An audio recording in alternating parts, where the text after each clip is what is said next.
का नाम बहुत अच्छा है, लेकिन काम ठीक विपरीत है।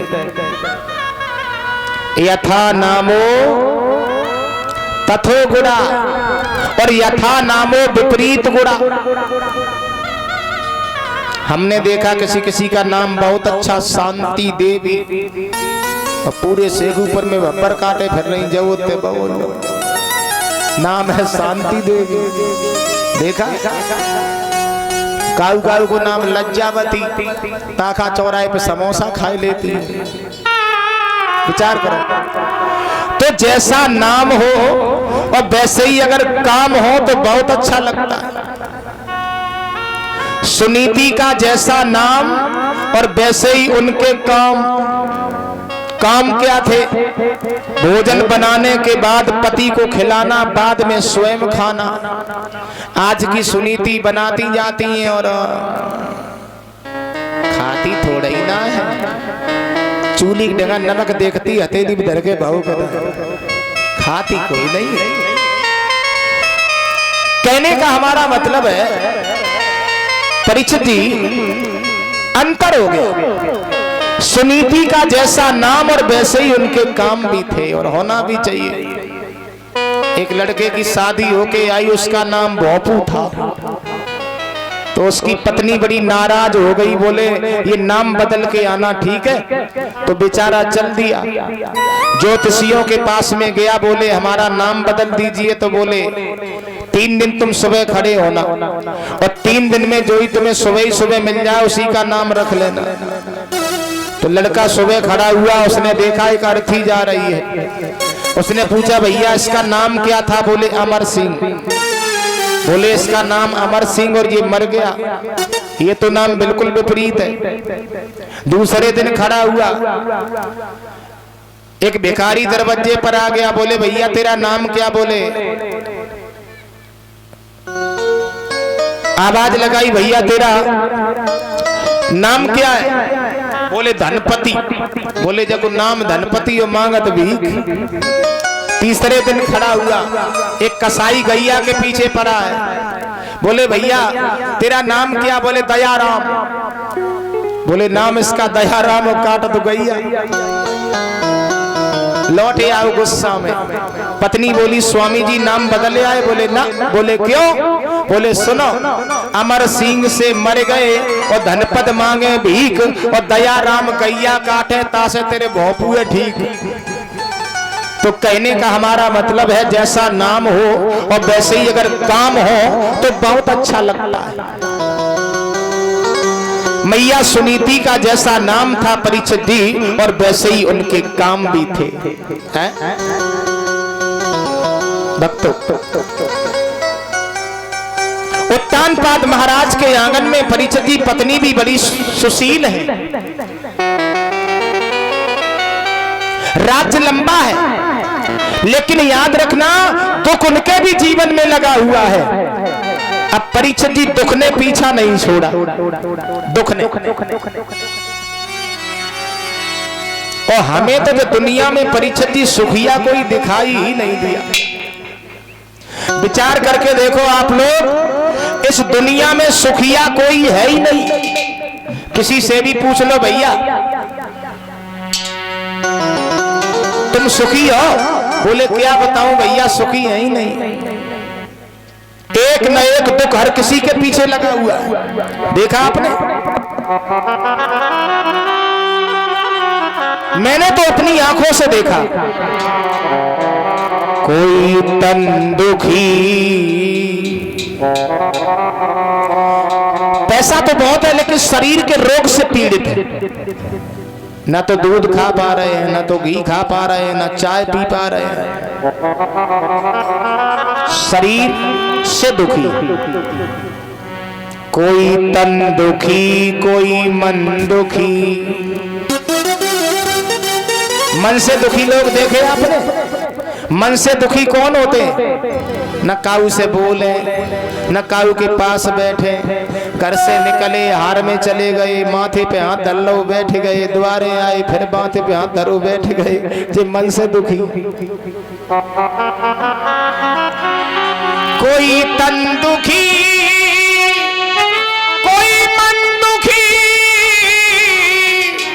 कोई धन बिने रहते उदास,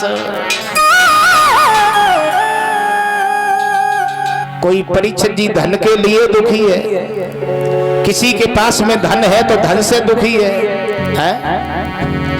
कोई तन दुखी, कोई मन दुखी, कोई धन बिने रहते उदास। थोड़े थोड़े सब दुखी, एक सुखी राम का।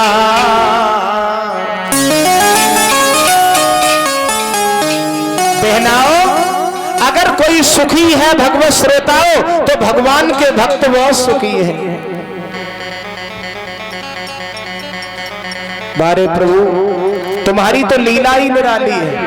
उत्तानपाद महाराज के आंगन में परीक्षित जी राज लंबा है, पत्नी सुशील है, प्रजा के लोग अच्छे हैं, लेकिन दुख क्या है उनके जीवन में? परीक्षित जी, एक घर में कोई बालक नहीं है, कोई संतान नहीं है। बैठ करके रो लिया करते हैं, विधाता कौन से मैंने ऐसे पाप किए होंगे जो मैंने एक संतान का मुख नहीं देखा। आंखों से आंसू निकलते हैं, गालों पर लकीर बनाते हुए जमीन में समाने लगते हैं।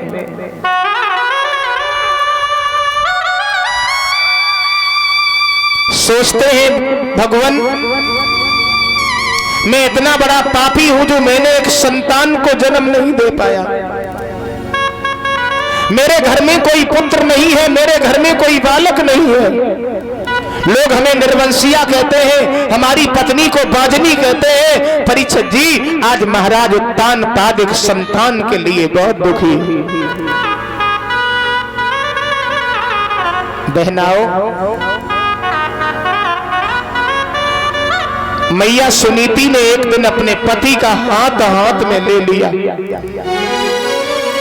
आंखों में आंसू भर आए और आंखों में आंसू भर के आज परीक्षित जी मैया अपने पति का हाथ हाथ में लेकर के फूट फूट के रोने लगी। पतिदेव हारे भारे गाओ, आँख नमी नीरा, बनना धीर रोई रानी। साजन न जन्मो कोई बेटा स्वामी हुई रही है पद।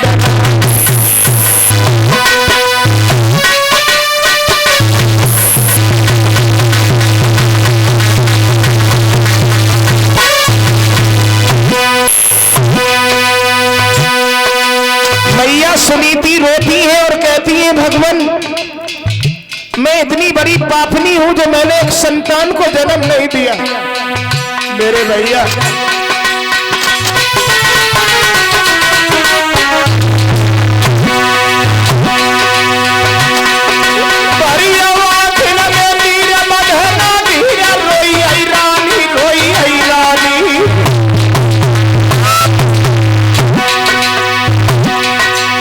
जन्मो कोई बेटा स्वामी हुई रही है बदनामी।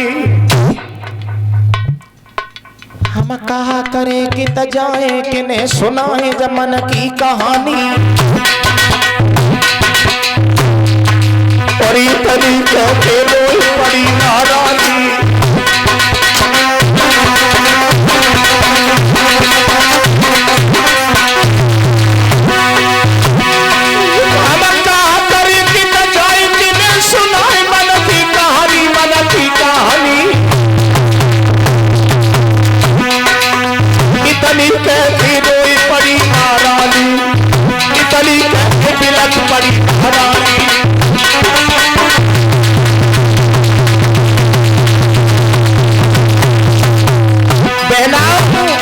बच्चे के दुख में मैया सुनीति को कभी कभी सवरात नींद नहीं आती है, उन्हें रोटी पकाई बहाती है।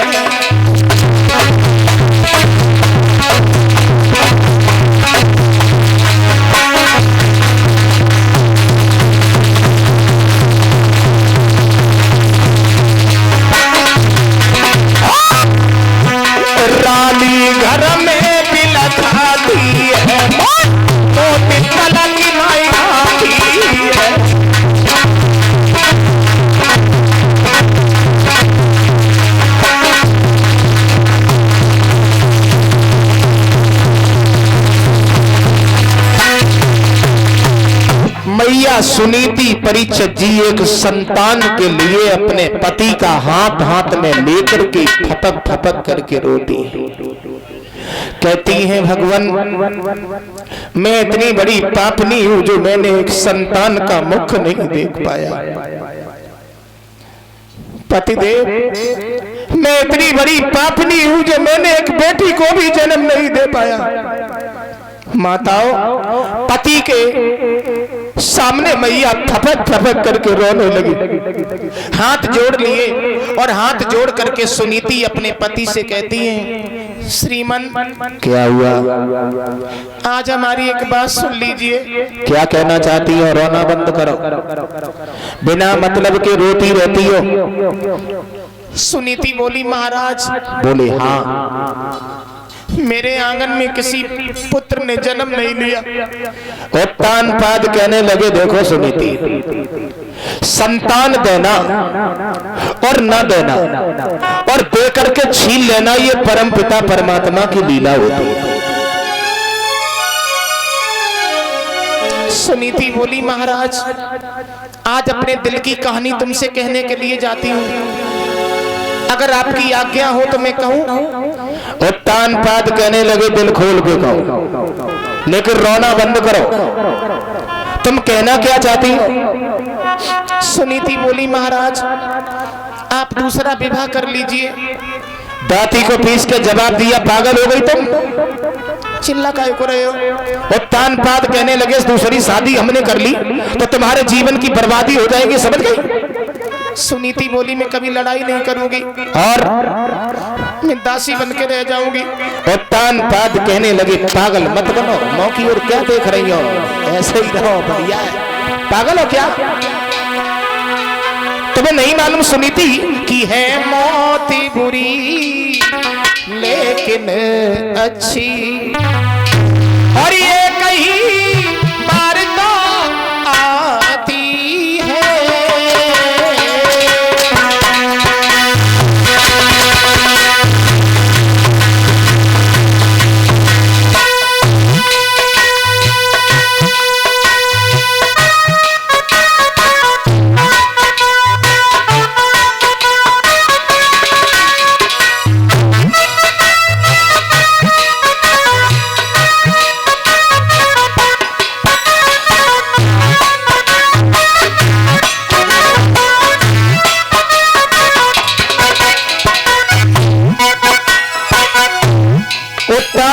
समझाते हैं, भद्रे, रोने से बच्चे का मुख देखने को नहीं मिलेगा।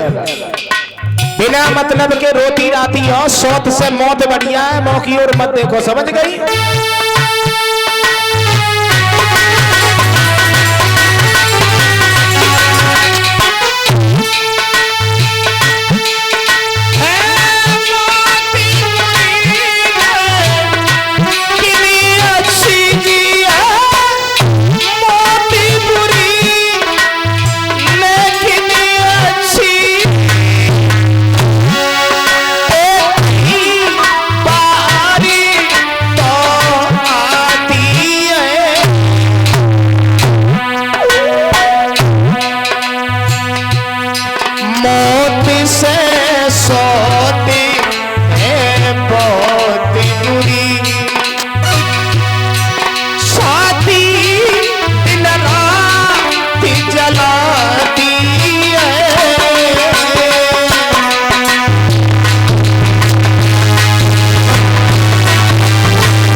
तान पाद कहने लगे, भद्रे,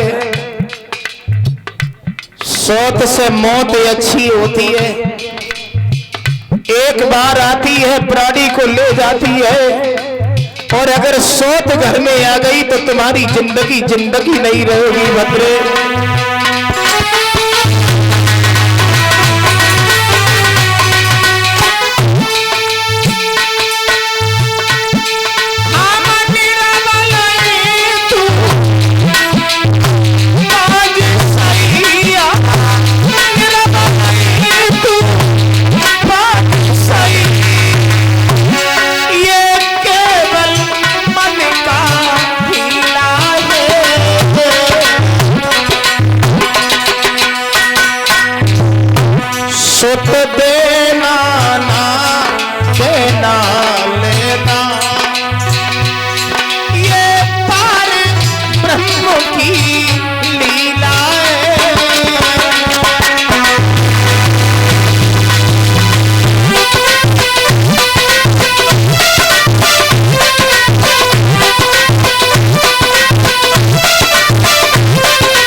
प्रसाद महाराज समझाते हैं, देखो सुनीति, रोने से संतान का मुख देखने को नहीं मिलेगा।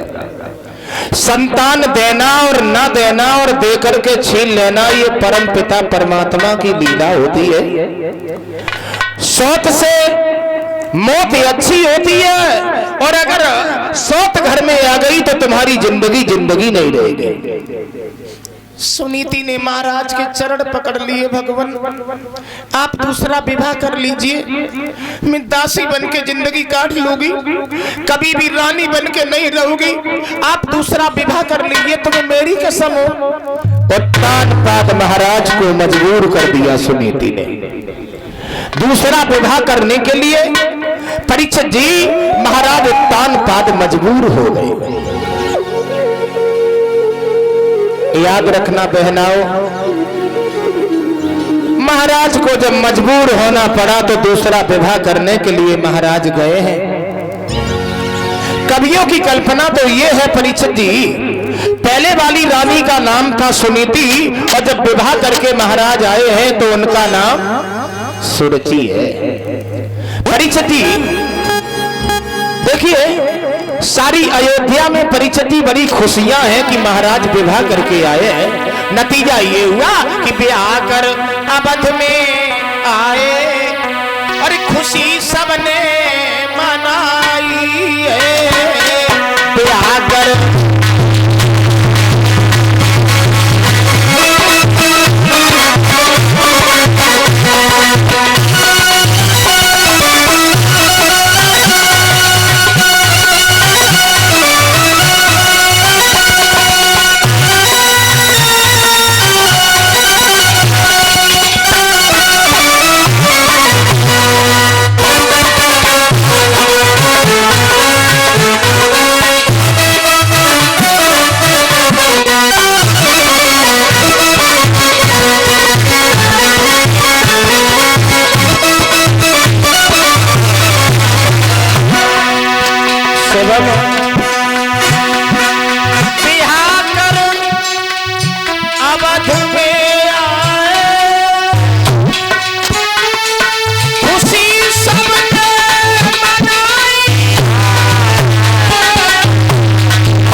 सब लोग बड़े मगन है बहनाओं की महाराज का दूसरा विवाह हो गया। अब पहले वाली रानी के उदर से नहीं तो दूसरी वाली पत्नी के गर्भ से कोई न कोई तो संतान की प्राप्ति हो जाएगी। सब लोग बड़े खुश हैं, सब लोग बड़े मगन हैं। मैया सुनीति ने जब सुना है माताओं, तो मैया सुनीति अपने महलों में नाचने लगी। अब महाराज का दूसरा विवाह हुआ है। छोटी वाली बहन के गर्भ से कोई न कोई तो संतान पैदा हो जाएगी। और जब संतान पैदा हो जाएगी तो मेरे पति का सिंहासन हरा भरा हो जाएगा। सारे लोग हमारे पति की इज्जत करने लगेंगे। अयोध्या की देवियां, अयोध्या के लोग हमारे पति का सम्मान करेंगे जब घर में कोई संतान की प्राप्ति हो जाएगी। देखिए बहनाओं, आज एक मैया अपने पति के स्वाभिमान के लिए अपना दूसरा विवाह करवा दिया। दासी को इशारा किया, दासी मेरी छोटी बहन डोले में बैठी है, उन्हें सम्मान के साथ उतार के ले आना, और वो पूछे तो ये कह देना कि आंगन में तुम्हारी बड़ी बहन तुम्हारा इंतजार कर रही है। दासी चली, सुरची के पास में जाकर के पहुंची, हाथ जोड़ के खड़ी हो गई, महारानी साहिबा आप डोले से नीचे उतर आइए, आंगन में आपकी बड़ी बहन आपका इंतजार कर रही हैं। और जो परीक्षित जी सुरची ने बड़ी बहन का नाम सुना, ये लगा हो किसी ने गरासी मार दी हो। दांती को पीस के भकियाए के दौर पड़ी, बोले डायन चली जाए ऐसे।